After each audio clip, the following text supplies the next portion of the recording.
In this bonus lesson, I want to give you a little glimpse into the different types of things that you might be responsible for actually designing as a motion designer. And in this course, obviously, we're only focusing on Photoshop and Illustrator, the tools that you need to know how to use in order to become a designer and start making things. But you might be curious what a style frame is and what the purpose of it is. And there's some other different things that you will be designing once you move on from this class that play a really important part in the production process. So I'm not going to go too in depth. I just want to focus on basically three different things: mood boards, style frames, and design boards. So let's start with mood boards. I have some examples from other courses here on School of Motion. This first one is from Explainer Camp, which is another course that I teach, where we cover the entire production process from the perspective of a motion designer. So you get to learn how to handle everything from the initial client phone call, where you're just kicking off a conversation with a potential client, all the way to delivering the final product. And you learn the entire production process from start to finish and how to handle that. So this particular project, this exercise in the course, was to design what are called mood boards for the project that this student was working on. So they were given a script and a client for a company called Bermuda, which is basically like Uber for boats. It's an app that allows you to rent boats that are being unused. They're owned by other people, but they're not in use, so you can rent them, and they'll even set you up with somebody who knows how to use the boat if you don't. So that's the client and the background of this script. The mood board phase of this production happens after the script has been written and approved by the client, and you have a concept ready to go. Once you're working on your concept for what the actual animation could be, what could happen throughout the video, then you want to start giving the client an idea of how you might actually treat the visuals, what this piece might look like. And that's the purpose of a mood board. It's to convey a mood or a vibe or a feel of an art direction that you could take the piece. So let me show you these three mood boards. There are three different options. I'll show you all three of them at once if I can. Here we go.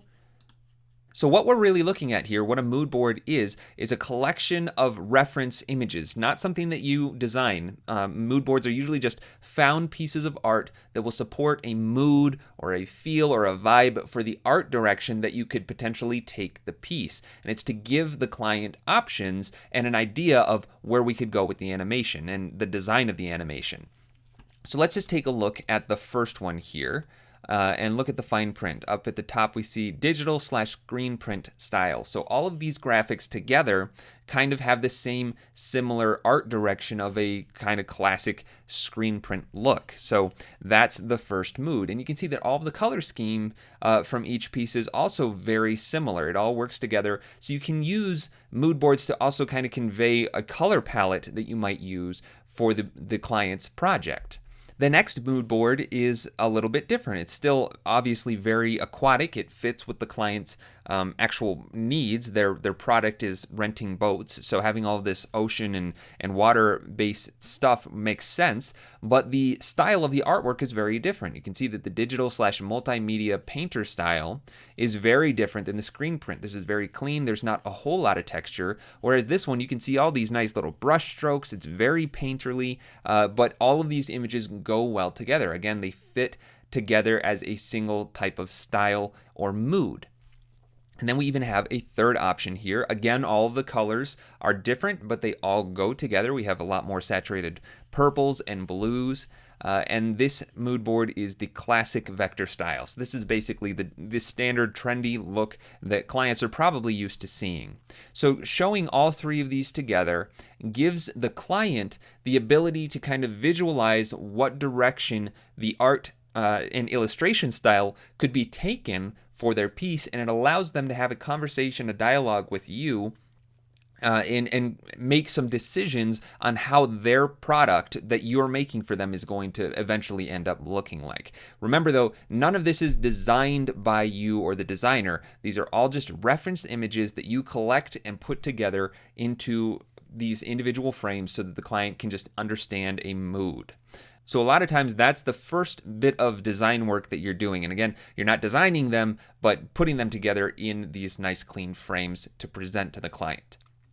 I have another example here from a different class on School of Motion called Design Boot Camp, where you learn lots of design principles. It's very intense, but very, very worth it. And this is a set of mood boards for a Sprint ad. So Sprint is a mobile provider. So we have 3 different mood boards here. I'll bring them all up at once again, so we can see them all at the same time. And you can see that this one has a lot less graphics to it because this is for a particular spot that is most likely going to be involving actual footage, live action footage of people.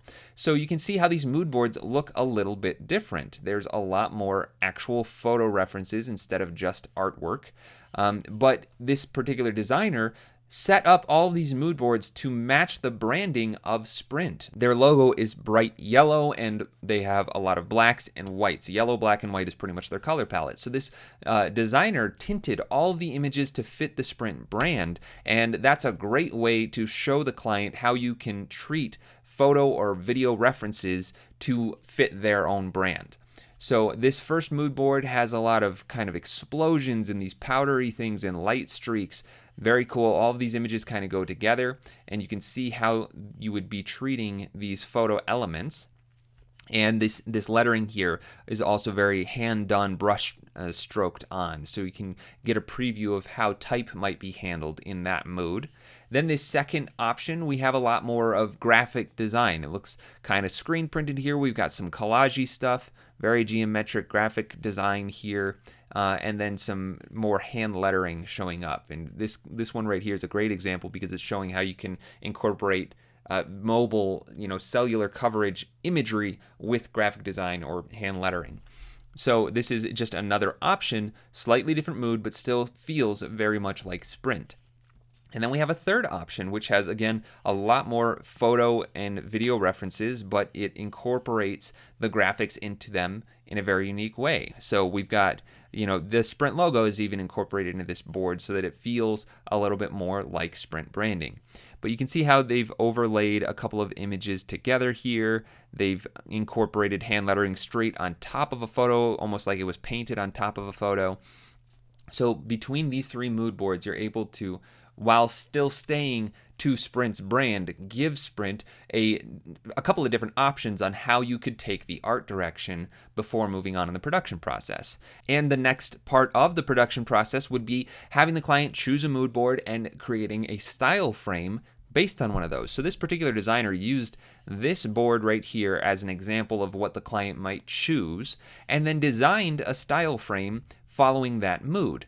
So what exactly is a style frame? You're already working on designing one, but the purpose of a style frame is to give the client a very specific example of how a mood or an art direction can be applied to their particular spot. So the animation or video or commercial, whatever the project you're working on, the style frame is going to give them a visual of what the piece actually could look like as a finished result. Now, this style frame isn't necessarily ever going to end up in the final piece, because it might just be a mock-up example of how you treat the visuals. It's very possible that a style frame could turn into a design board, which we'll talk about in a little bit, that will be an exact representation of the final piece, but not necessarily.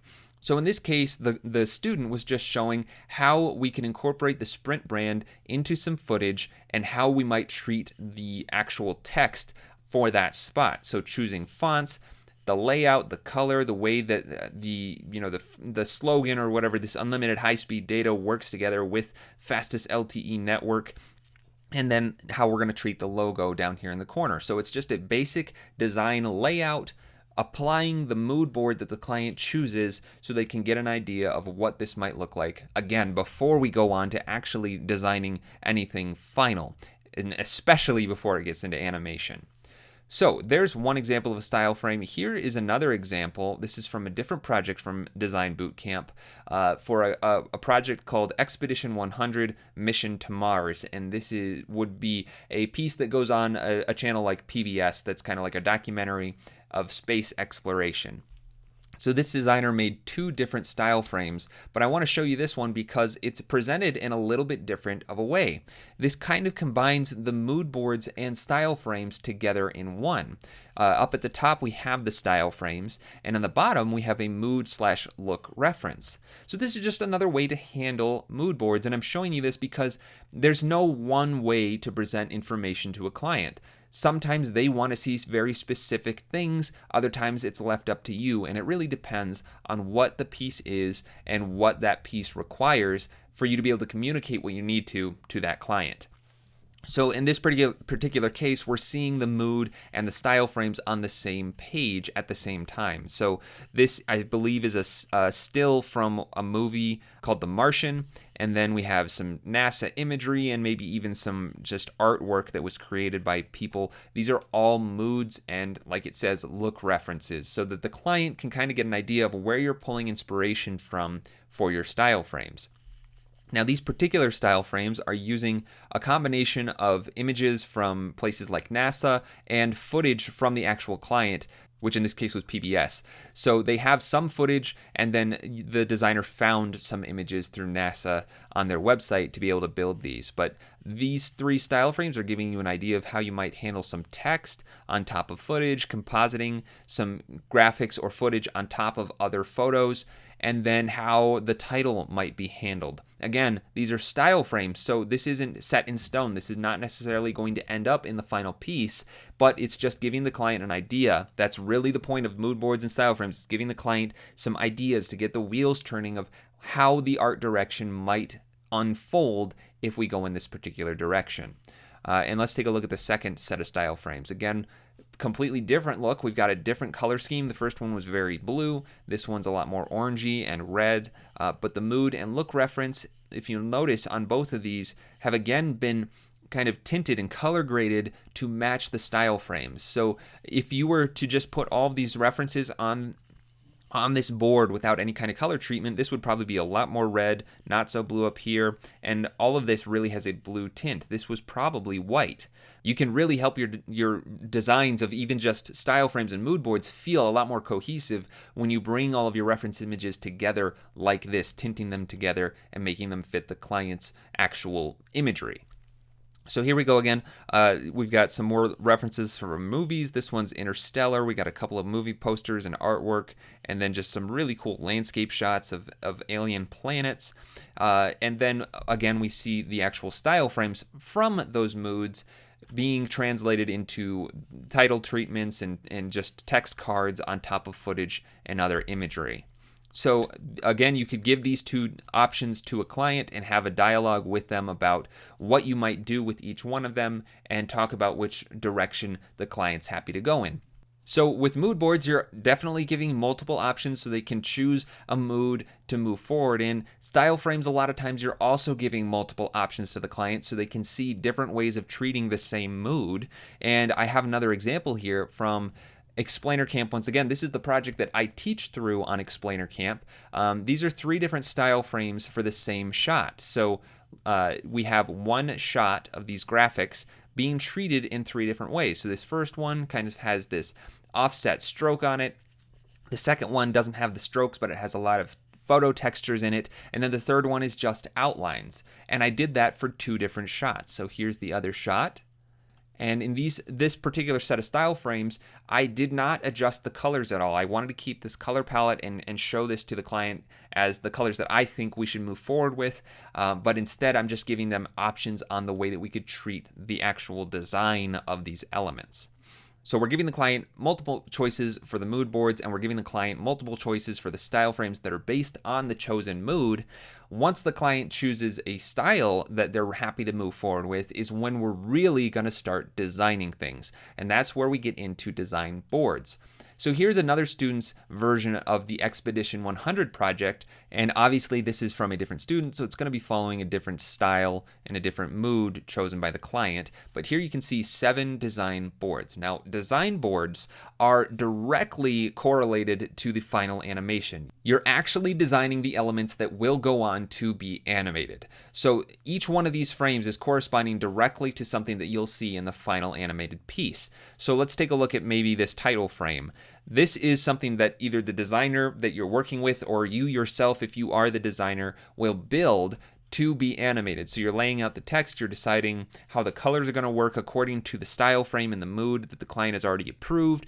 You're compositing the different types of graphics on top of each other, and you're prepping it all for animation.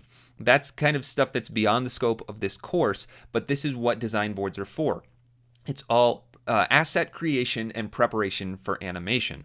Unlike style frames, where that style frame may never end up in the final piece, design boards will end up in the final piece. And there is going to be a chance for the client to see these boards before they're animated so that they can kind of give some input for any revisions that need to happen before animation, but they will eventually end up as animated pieces. Now, this particular student actually animated this shot, so that was not part of the assignment. He kind of went above and beyond, but I want to show that to you because it's a great example of how you could take a still design board like this frame and carry it on into animation and see how that changes. So let's open that up. I'll make this full screen, and I'm going to make it loop. So here's the final animated piece. And you can see, I mean, it's very short, obviously. This is just one shot in a bigger sequence. But this is the part of the process that I love the most because it's motion design. This is when you're actually getting to make decisions about how things move. And that's what I love to do the most. So even though this still frame here at the end is basically what we had on the design board right here, the motion designer took that design and then was responsible for deciding how is this text going to come in. They added some camera movement and some depth between all of these layers of images and, this camera depth of field blur that's happening. So it really brings the entire design to life. And this part of the process happens very far into the production. And that's a very important thing. You don't want to just jump straight into animation and hope for the best, hope that you're making something that the client's going to be happy with, because animation is a very labor-intensive process, and if you've done all of the prep work beforehand, like the design that came before this, and the style frames before that, the mood boards before that, and even further back into the process where you're just talking about the concept with the client and what they want to accomplish, once you do all that prep work, the animation is pretty much already laid out. All that's left is actually deciding how things are going to move, but you know what's going to happen throughout the entire piece, beat by beat. And because so many decisions have been made by the client already, you don't have to worry nearly as much about the client not really knowing what's going to happen at that animation stage. It takes a lot more time to revise animation than it does design most of the time. So that's why you want to save that animation for the last step of the process, almost after the client has seen all of the design boards in sequence and has a really good idea and feel for what their final piece is going to look like. Now, this particular spot only had 7 boards designed by this designer, and that might be enough, but it really, again, depends on what your client's project is, how long it is, and how involved the animation is. So I have one last example here from another one of the Explainer Camp projects that's for a 30-second animation, but as you can see, there are 42 design boards for it. So there are more frames designed than there are seconds. So you've got more than one design board per second of the entire project.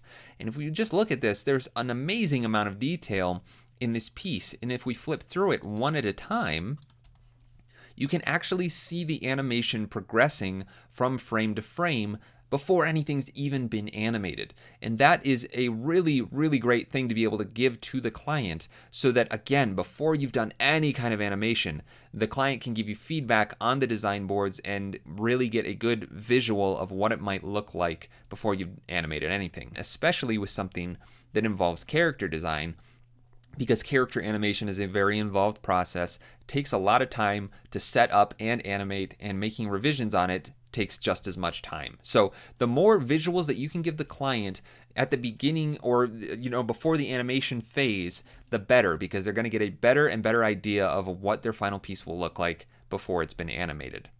All right, so just to recap really quickly, the mood boards are given to the client to give them an idea of the mood of the piece. That's not something that you're designing. It's usually just reference images that are brought together in a cohesive piece that expresses or evokes a certain emotion or feel or vibe of the piece that you could go to.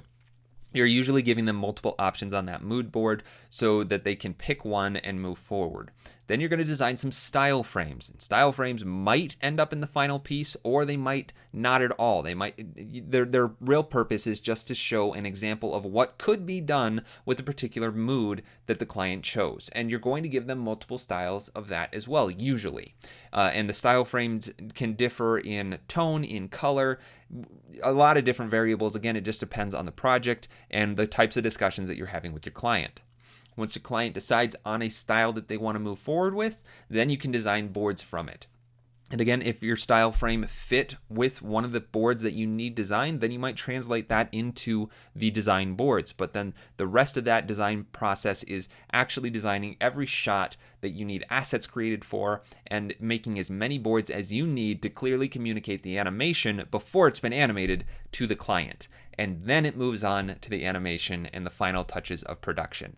And one last little piece of this process that I want to talk about is the role that you play in the production process, which is different from project to project. You could be working for a production company. You could be in, part of a team where there's a creative director or an art director above you. In this course, some of the assignments you've already gotten have these hand-sketched layouts that are coming from the creative director. Now that's something that we're giving to you to kind of help you with the design process, so you can focus on learning the tools and not have to think too much about the actual layout and composition of these designs. But that's also something that very well might happen in the real world. If you're working under a creative director, they're not going to go ahead and design something for you, but they might have an idea in their head for what they want it to look like and just sketch it out really quickly on paper. It might be more refined than what you're seeing from our assignments. It might be even worse. It might be sketched on a napkin or even just spoken to you and told. And then your responsibility from that point is to kind of be an interpreter, use your design skills, and make something from what the vision of the creative director actually is. And maybe you're not the designer. Maybe you're going to just be animating and you have a designer or an illustrator who's on board before you in the production process. Then they might be working with the creative director and then building assets that are then going to be handed off to you.